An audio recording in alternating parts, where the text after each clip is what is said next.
Hi, Tim and Jeremy here from Human Spam. And you're watching TDC Moncton.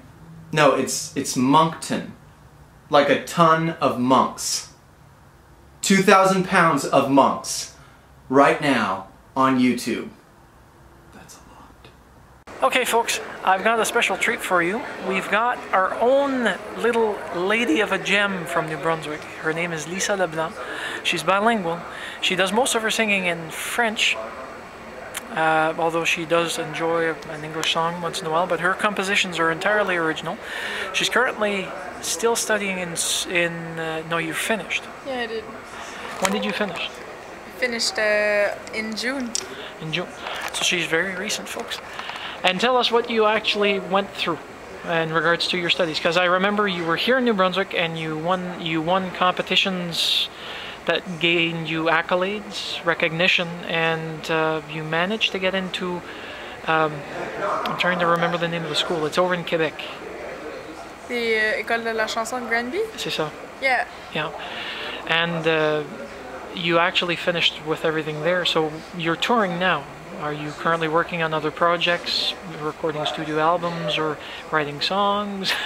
Yeah, well, right now the tour is taking up a lot of the time right now. Yeah. But after this, it's sure that the project of the first album is gonna come out, right? Because I still don't have an album yet. I had a demo which I used to give out, but now I'm over with it. So the sound has changed and everything. So now I want to go in a different direction. So basically, that I'm working on, you know, a lot of writing, and after the shows are done and whatever, it's finding a producer and everything. So that's kind of like the big thing right now, but I want to release it in 2011 sometime in the year.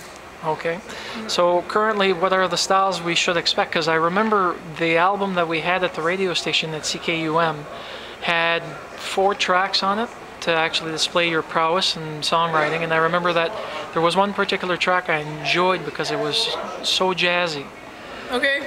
Have you discovered your own musical path, or are you just currently still exploring the musical genre? I pretty much found like the school I went to, which is l'École nationale de la chanson de Granby. It's a singer-songwriter school, which basically is a 10-month formation where like workshops, and it's really like a school, like if you go to college, but for singer-songwriters.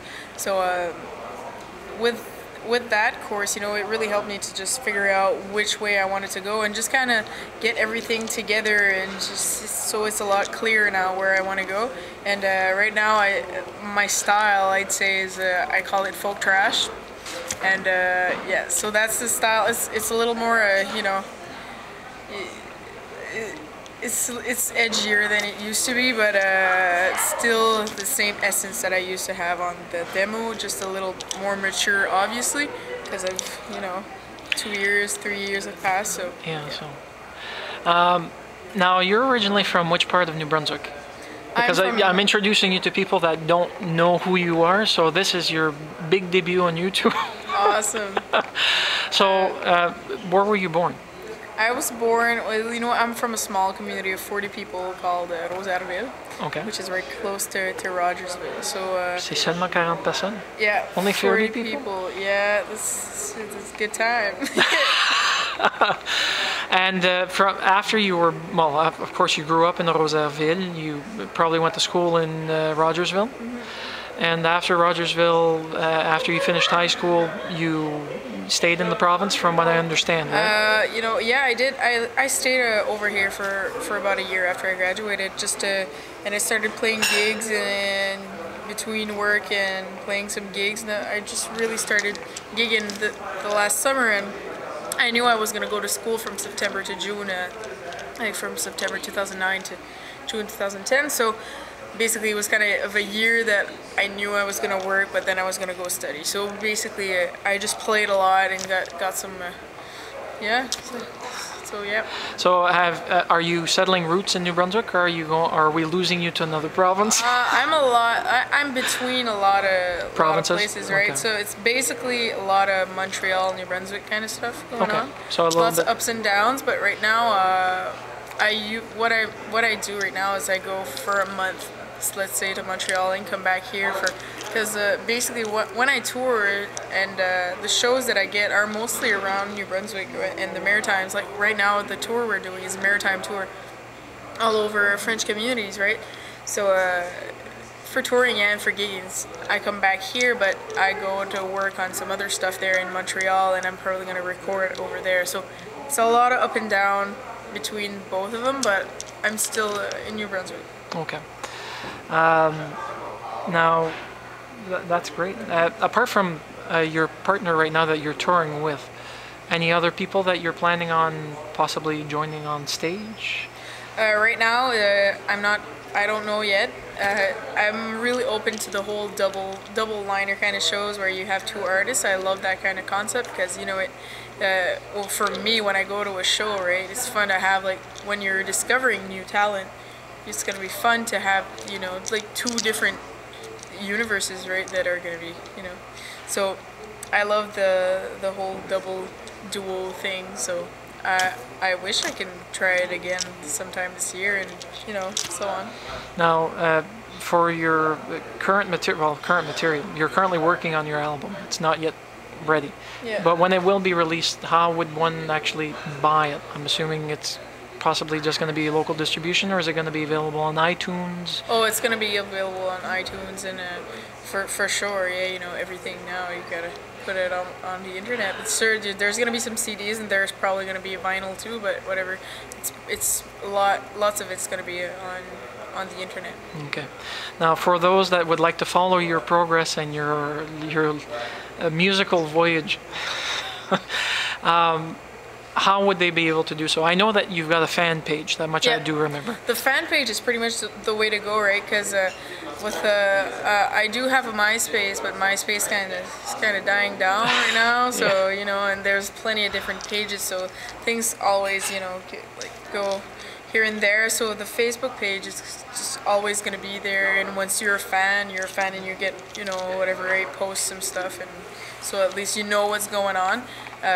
And then from that page, you know, I've got some different information if you want to go on the MySpace or Reader Nation or whatever, all those Twitter, blah, blah. So basically, you just got to Google me, and I'm going to be on there. That's true, folks. I Googled her on YouTube, and there were a few free-floating videos of her doing high shenanigans with her classmates over in Granby.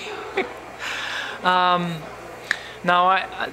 I'd like to ask you personally, if you're ever going to think about going into more jazz or blues, because I've heard you do a blues cover for someone. It was something special that someone asked you, and it was something recorded by somebody else, and they posted it on YouTube quickly. And jazz, well, I just like the style that you show on your guitar, because she is a guitarist, folks. As you can see, it's all acoustic instruments on the stage. Some are hers, some are her mate that's going to be actually joining her on stage. But that's what she does. She sings. Her voice is supernatural. She's got that haunting quality. It's like a French Janis Joplin, although without the funky feeling to it. It's nice.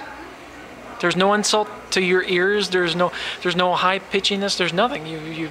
You've learned your own style. You've accustomed your voice to your own range, and the lyrics that you've composed in French are, and they're.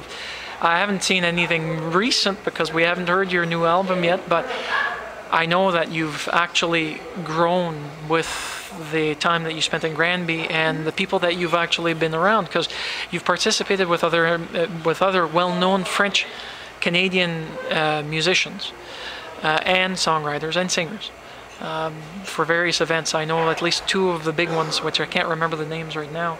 One was a Francophonie Summit or a Francophonie get-together. And there was you with 6 other big names. Oh, there was the Olympics. Yeah, there's that too. Yeah, the Jean-François Brault, there was l'Acadie, there was a few people. Now with November coming up, I have to ask it because I always ask it for anyone that's from New Brunswick. Any plans of possibly participating in this year's Tree of Hope at the Dieppe College? Oh, always. Like I was there last year, and you know. Every year, wherever I'm going to be, there's going to be some sort of Tree of Hope somewhere, which I really want to go. It's camp. So I think that's it, folks, in regards to questions. If I had a list of questions from you, but this was an impromptu interview with our dear and talented Lisa Leblanc. I had to nab her while she had some free time. Unfortunately, this is how it goes. If we have any other questions, I'll get in touch with you and I'll have them passed on to you so you can answer them, and we'll include them in future Don't be vlogs. shy. No. All right, folks. I hope you like this interview with Lisa. Have a nice one.